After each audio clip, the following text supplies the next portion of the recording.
영원한 생명과 풍성한 복을 받기를 원하고 있습니다. 누구나 늙지 않고 병들지 않으며 가난하거나 슬프지도 않고 죽지 않는 그런 삶을 원하고 있습니다. 그래서 그런 삶을 살기 위하여 나름대로 섬기는 어떤 신이 있거나 아니면 믿는 것들이 있습니다. 어떤 사람은 해와 달과 별을 숭배하기도 하고, 어떤 미신적인 행위나 무당을 통해서 화를 면해보려고 하고, 손으로 만든 어떤 조각품을 우상으로 섬기기도 합니다.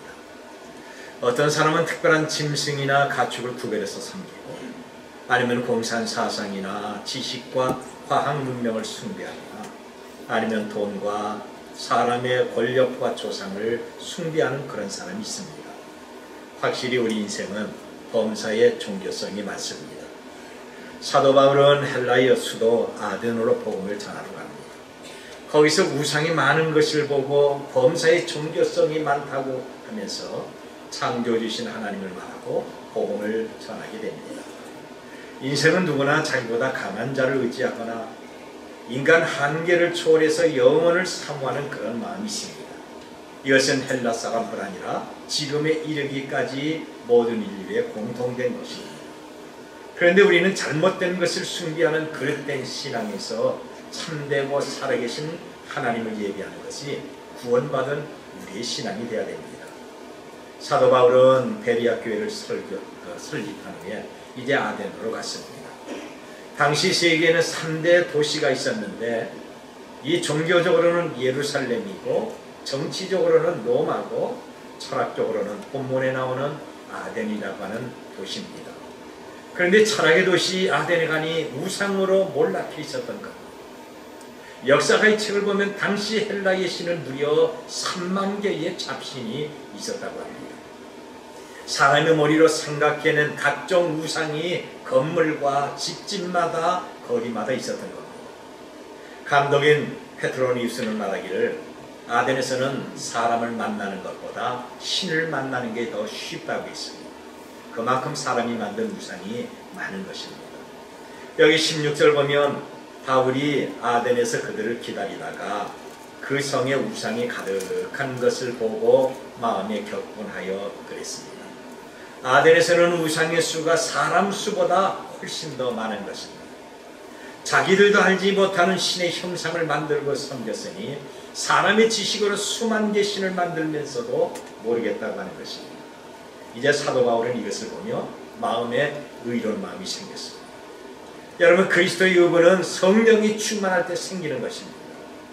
천하 사람 중에 예수 그리스도 외에 구원받을 만한 다른 이름을 우리에게 주신 일이 없다는 것을 확신할 때 마음에 의분이 일어나는 것입니다. 우리는 말 이 땅의 불의와 불법 그리고 사탄과 우상의 역사를 보고 의분을 일으키며 살아계신 하나님을 증거해야 됩니다. 그런데 그 하나님은 막연하거나 멀리 있는 하나님이 아니라 늘 우리와 함께 하시는 나의 하나님이심을 확신해야 되는 것입니다. 잠언 8장 13절을 보면 여호와를 경외하는 것은 악을 미워하는 것이라.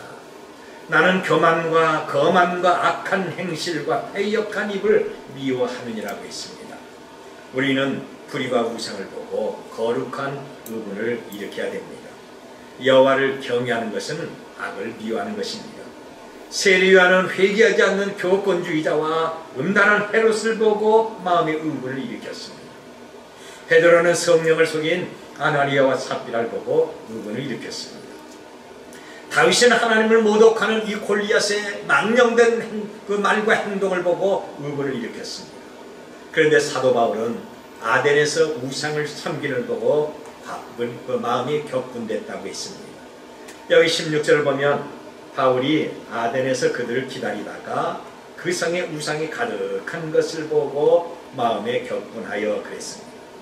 이 격분이라는 것은 감정이 격한 이 다혈질적인 성격이 전혀 아닙니다. 성령의 의로운 자극을 말하고 있는 겁니다. 성령이 충만할 때 불의를 보고서 나타나는 자연적인 현상이 바로 격분이라고 하는 겁니다. 우리 주변에 미신과 불교와 잘못된 교황주의 천주교나 각종 이단 그리고 우상이 가득한 것을 보고 우린 마음에 탄식과 격분이 없다고 한다면 하나님 앞에 더 기도하고 성령으로 충만해야 되는 겁니다. 바울을 마음에 격분을 일으키고 살아계신 하나님이 바로 나의 참된 하나님으로 모시라고 본문에서 말씀하고 있는 겁니다. 그러면서 너희가 알지 못하는 신은 누구냐? 바로 살아계신 하나님이라는 것을 강조하고 있는 것입니다.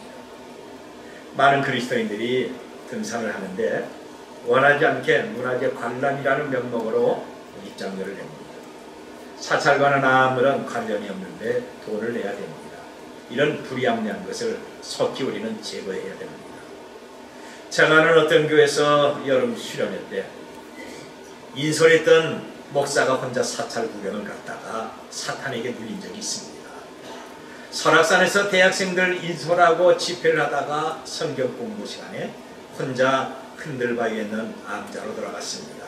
그리고 거기서 사탄에게 잡혀서 온몸이 마비가 되고 언어장애를 일으켜 오랫동안 고생을 했습니다. 여러분, 우리는 사탄을 꾸짖고 물리치는 사람이 돼야지 사탄에게 잡히는 사람이 되지는 마십시오. 구원이 없는 다른 종교나 이단과 우상을 보고 격분시켜야 되지 않습니까? 하나님이 만드신 거룩한 이 땅에 하나님만 받으시는 예배와 영광을 우상에게 돌리는 것은 하나님을 모독하는 악한 일입니다. 만일 어떤 사람이 우리 아버지나 어머니를 모욕하고 무시한다면 의문을 일으키지 않는 자식이 세상에 어디 있겠습니까? 살아계신 하나님, 전능하신 하나님이 우상과 세상 일과 미신 행위에게 모든 영광과 거룩함을 빼앗기고 모독당하는데 어찌 아무런 감각이 없으십니까?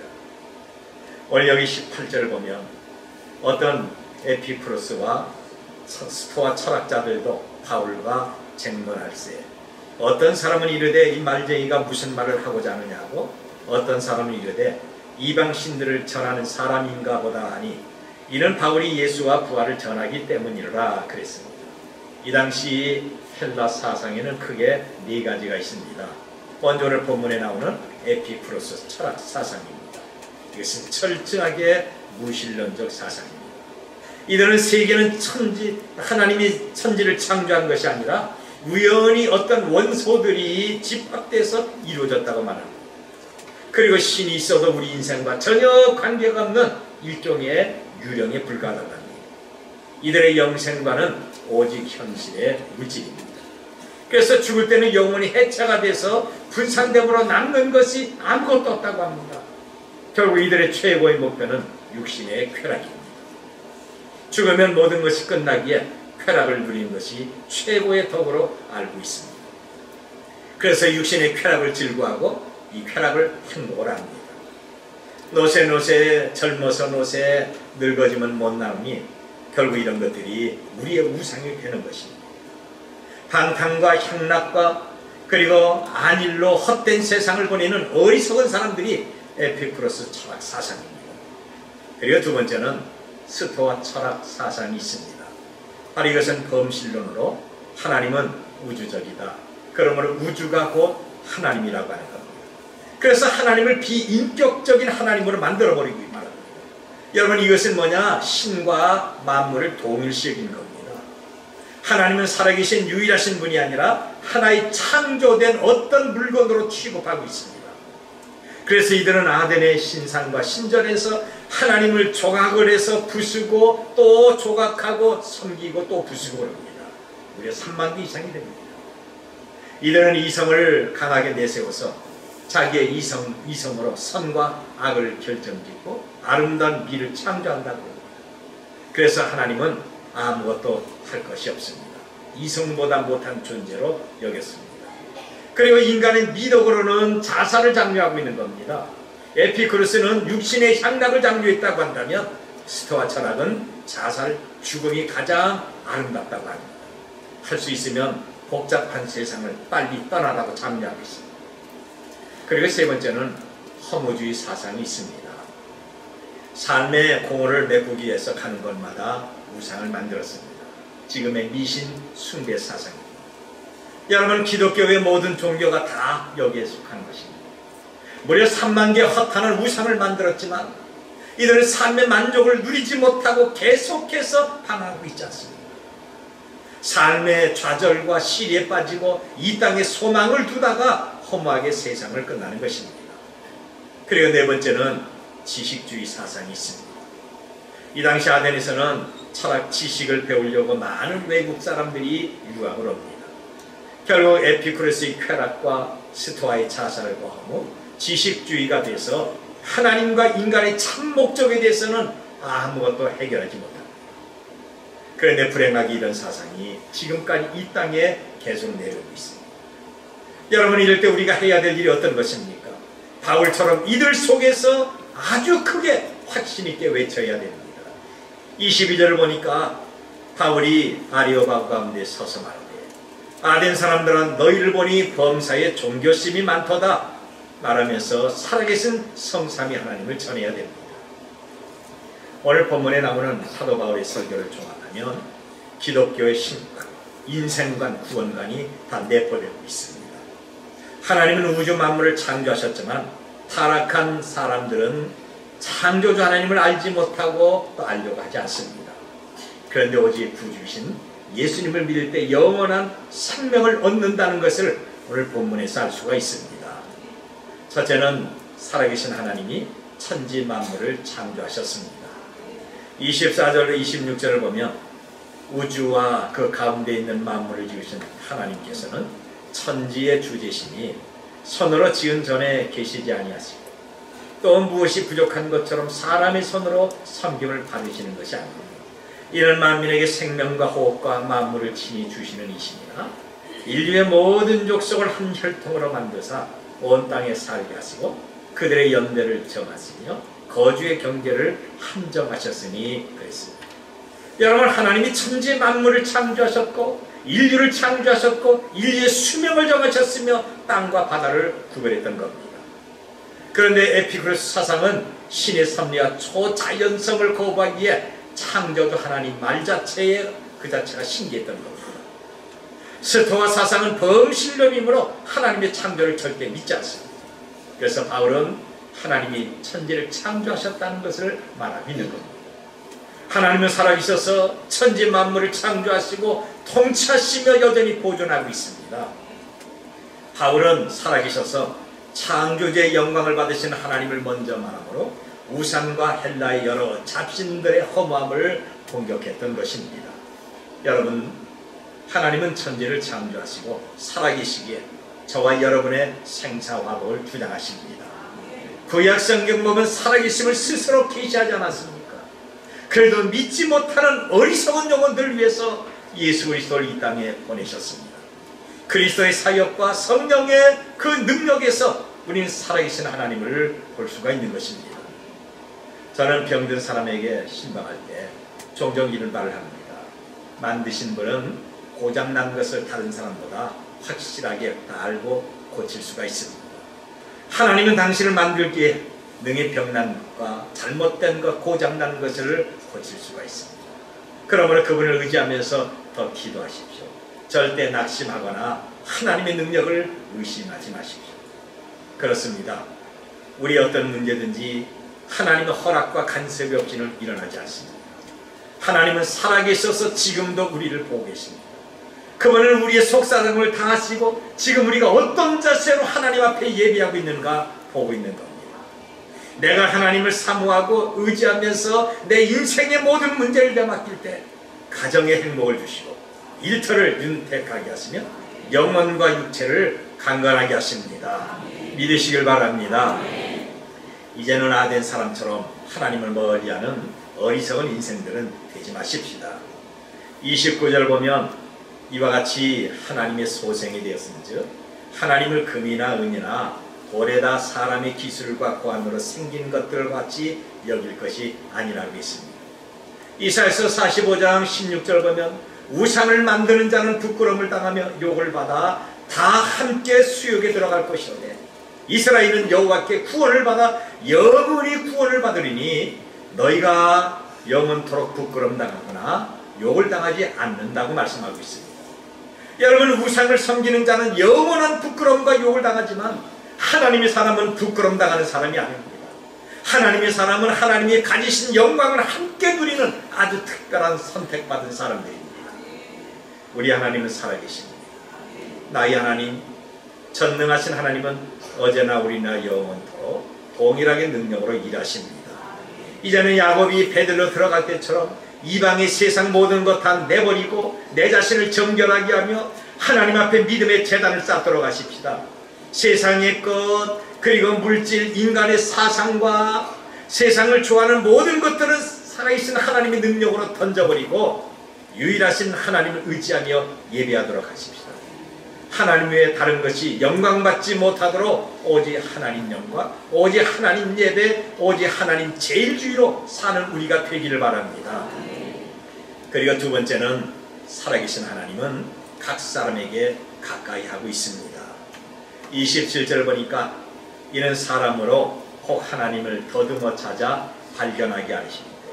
그는 우리 각 사람에게서 멀리 계시지 아니하도다 그랬습니다.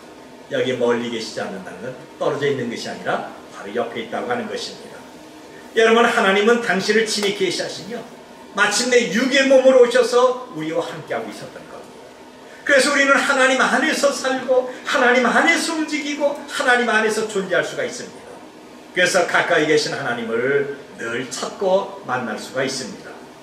살아계신 하나님은 성자 예수님을 보내셔서 우리의 중보가 되셨고 성령을 보내셔서 우리와 늘 함께하고 있는 것입니다. 어떤 사람은 말하기를 하나님이 어디 있느냐, 하나님 한번 봤으면 좋겠다, 내가 눈으로 보고 내 손으로 만졌으면 내가 확실히 믿겠다라고 말합니다. 그런데 이것은 도마가 부활하신 예수님을 믿지 못해서 내가 손으로 그 못자국을 보며 내 손가락으로 그의 못자국에 넣으며 내 손을 그 옆구리에 넣어보지 않고서는 믿지 않겠다고 말한 것과 똑같은 것입니다. 여러분, 공기를 한번 생각해 보십시오. 만질 수가 없고 느낌도 없고 볼 수가 없지만 이 교회 안에 공기가 가득합니다. 우리 모두가 계속 들여 마셔도 모자람 없이 공기는 가득합니다. 내가 만지지 못하고 내가 느끼지 못하고 내가 볼 수 없다고 공기가 없는 것은 아닙니다. 하나님은 영이십니다. 하나님은 영이시기에 육의 눈과 손의 감각과 느낌으로 그분을 볼 수가 없고 만질 수가 없고 알 수가 없습니다. 그러나 하나님은 여전히 우리와 함께 하십니다. 하나님은 지금 예배하는 종암제일교회 안에 충만히 임재하고 있습니다. 그분은 나와 함께 하시고 내 곁에 계심을 확실히 믿으시길 바랍니다. 시편 94편 9절을 보니까 귀를 지으시니가 듣지 아니하시리라, 눈을 만드시니가 보지 아니하시리라 그랬습니다. 우리의 귀를 지으신 하나님은 내 음성을 들으시고 우리의 눈을 만드셨던 하나님은 나를 지금도 상세하게 보시고 있는 것입니다. 그렇습니다. 하나님은 항상 나를 보시고 가까이서 내 말을 들으십니다. 예수님은 말씀하시기를 내가 곧 길이요 진리요 생명이니 나로 말미암지 않고는 아버지께 올 자가 없느니라고 하셨습니다. 성령은 내 속에서 나를 통해서 지금도 역사하고 있는 겁니다.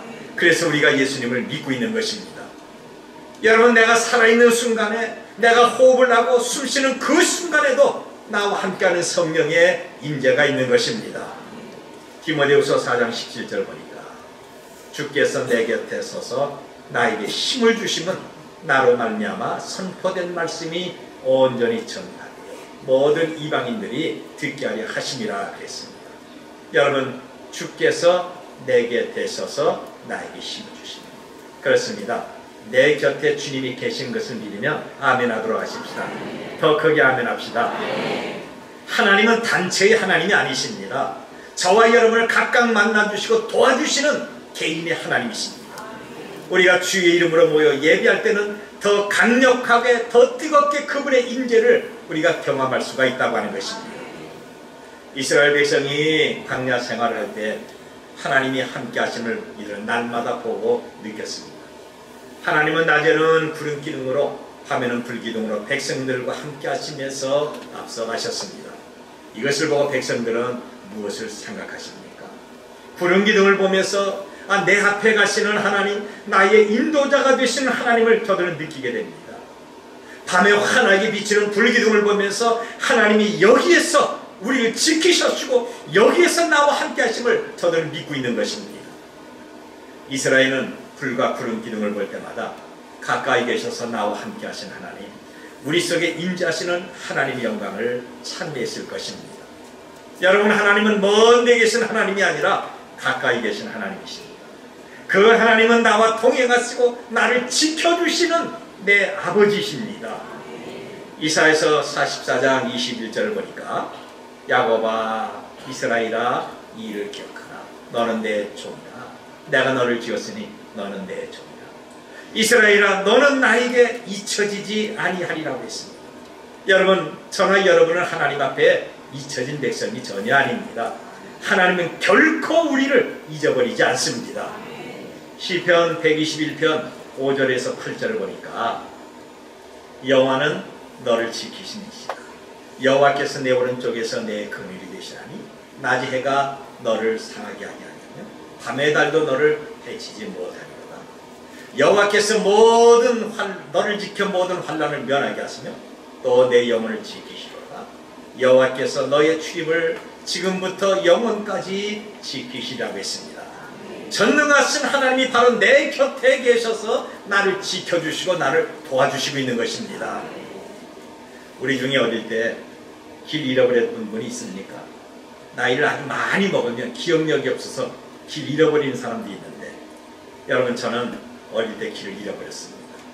지금도 아주 생생하게 기억하는데, 제가 초등학교 다니기 전에 생각해보면 한 5살, 나이 많이 먹었으면 6살로 기억이 됩니다만 길을 잃어버리고 온종일 헤맨 적이 있었습니다.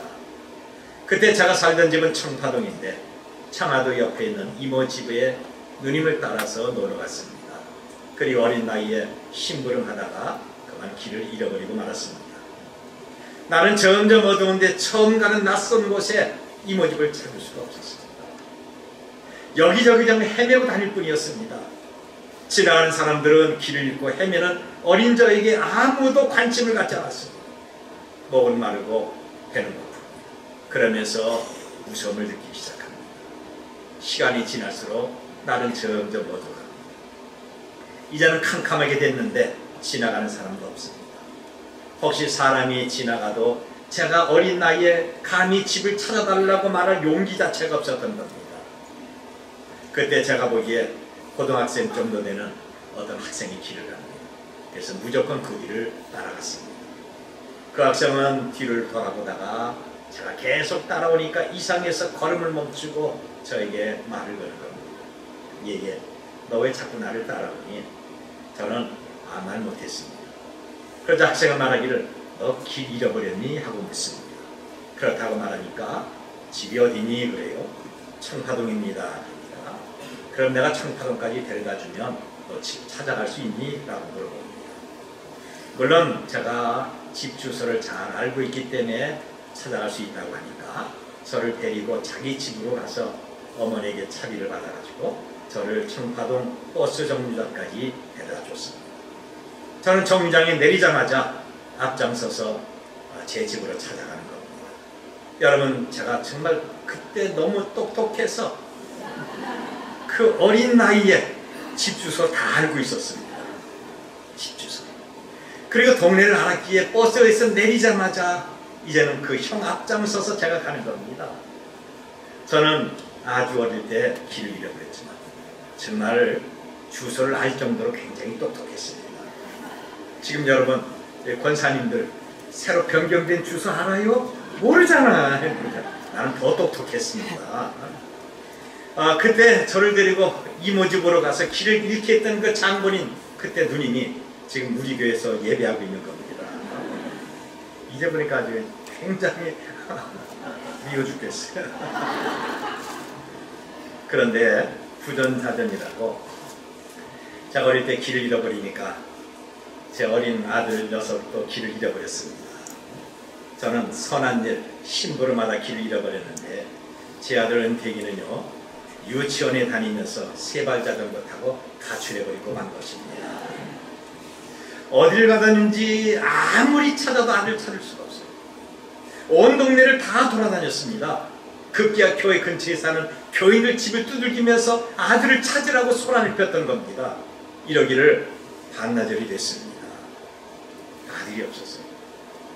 그래서 기도하고 다시 골목골목 다니는데 시장에서 제 눈에 가출한 아들이 보이는 겁니다.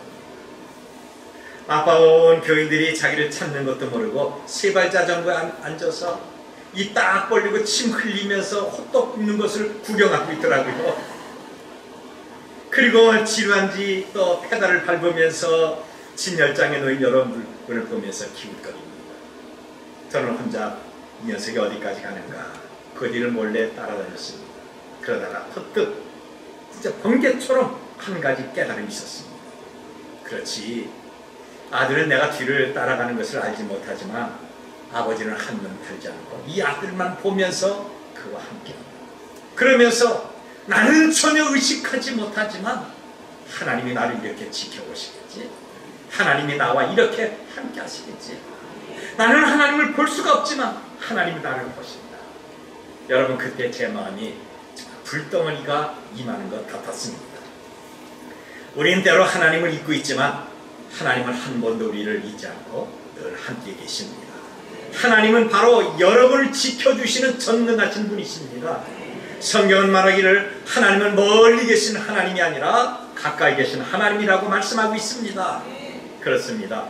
전능하신 하나님, 살아계신 하나님은 저와 여러분과 늘 함께하고 있습니다. 그분은 우리의 호흡소리를 들으면서 우리의 필요를 채워주십니다. 이제 어려운 일이 있을 때, 내가 약해지고 마음이 답답하고 몸이 아플 때 가까이 계신 하나님, 내 옆에 계신 하나님이 나를 도와주신다, 나는 그 하나님을 믿고 사랑한다, 크게 소리를 질러보십시오. 하나님은 우리를 실망시키지 않고 그 놀라운 은혜를 베풀어 주실 것입니다. 그리고 세 번째는 하나님은 심판주가 되십니다. 살아계신 하나님이 우리를 심판하십니다. 여기 31절을 보면 이는 정하신 사람으로 하여금 천하를 공의로 심판한 날을 작정하시고 이에 그를 죽은 자 가운데서 다시 살리신 것으로 모든 사람에게 믿을 만한 증거를 주셨음이라 하니라. 하나님은 무지했던 과거에는 다 간구하셨지만 이제는 누구나 회개하고 예수님을 믿으라고 말씀하고 있습니다. 30절을 보면 알지 못하던 시대에는 하나님이 간구하셨거니와 이제는 어디든지 사람에게 다 명하사 회개하라 하셨으니, 지금까지 우리는 하나님에 대해서 무지했습니다. 여러분, 그 무지는 우리의 책임이고 우리의 죄입니다. 그래서 살아계신 하나님이 아니라 헛되고 헛된 우상을 섬기거나 자기 자신을 의지했던 겁니다. 하나님을 찾으려는 어떤 의지나 노력도 전혀 없었습니다. 자기 만족과 태만과 불신함은 하나님을 알 수가 없는 것입니다. 예레미야 2장 13절 말씀을 보니까 내 백성이 두 가지 악을 행하였나니 그들이 생수에 그는 데는 나를 버린 것과 스스로 웅덩이를 판 것이니 그것은 그물을 가두지 못할 터진 웅덩이라고 했습니다. 하나님을 섬기지 않고 멀리한 것을 보신 하나님은 깊은 탄식을 했던 겁니다. 예수님 오시기까지 어두운 밤이었다고 한다면 이제 예수님께서 오심으로 밝은 날이 되었습니다. 어두운 시대에 사람들의 무지를 허물쳐놨다고 한다면 지금은 회개를 촉구하고 있는 겁니다. 그래서 바울은 회개를 통해서 하나님의 심판을 선언하게 된 것입니다. 심판이 무엇일까요? 심판은 갈라놓는 것입니다. 흰 것은 흰 것대로, 검은 것은 검은 것대로 갈라놓는 것입니다. 자기 위치에 있을 곳에 두는 것입니다. 양은 양의 우리에, 염소는 염소의 우리로 갈라놓습니다. 하나님은 공의로 심판하셔서 마침내 천국과 지옥을 갈라놓게 될 것입니다. 하나님의 심판은 사람의 외모로 판단하지 않습니다. 생활 수준이나 사회적인 어떤 계급이나 지식으로 구별하지 않습니다. 오직 예수님을 믿는 그 믿음을 심판의 기준으로 삼습니다.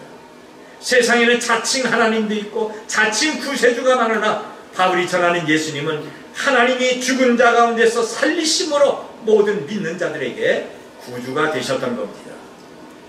그분이 육신의 몸으로 탄생하시고 그분이 십자가에 달려 죽으신 후에 부활하셔서 지금도 우리를 위하여 중보하며 기도하고 있습니다. 그래서 우리는 주님을 더 가까이 하며 그분을 나의 보배로 삼아야 됩니다. 자, 이렇게 창조하시고 모든 사람을 가까이 하시고 심판주가 되시는 하나님은 지금도 살아계셔서 동일하게 일하십니다. 여러분, 바울이 전하는 하나님은 지금도 살아계신 나의 하나님이십니다. 다른 사람이 하나님이 아니라 나를 가장 잘 알고 계시고 나를 가장 사랑하시고 나의 기도를 들으시고 나의 모든 필요를 채워주시는 살아계신 하나님이십니다. 그 하나님은 나를 통해서 영광 받으시기에 바른 신앙과 바른 삶을 통해서 하나님을 기쁘시게 하는 사랑받는 자녀들이 되시기를 축원합니다. 32절로 34절 보니까 바울이 성령을 힘입어 말씀을 전할 때 세 가지 반응이 있었습니다. 첫째는 비웃는 반응입니다. 32절 보면 그들이 죽은 자의 부활을 듣고 어떤 사람은 조롱하고 어떤 사람은 이에 대하여 내 말을 다시 듣겠다 하니 생명의 말씀을 증거할 때 비웃고 조롱하는 무리가 있었습니다. 야야, 어떻게 죽은 자가 다시 살아났냐? 좀 상식적으로 그것이 가능하냐? 너 우리 바보로 여기니? 어디 황당한 말을 가지고 찌꺼리니? 사람이 기본이 있어야지. 정말 이 사람 상식이 안 통한다.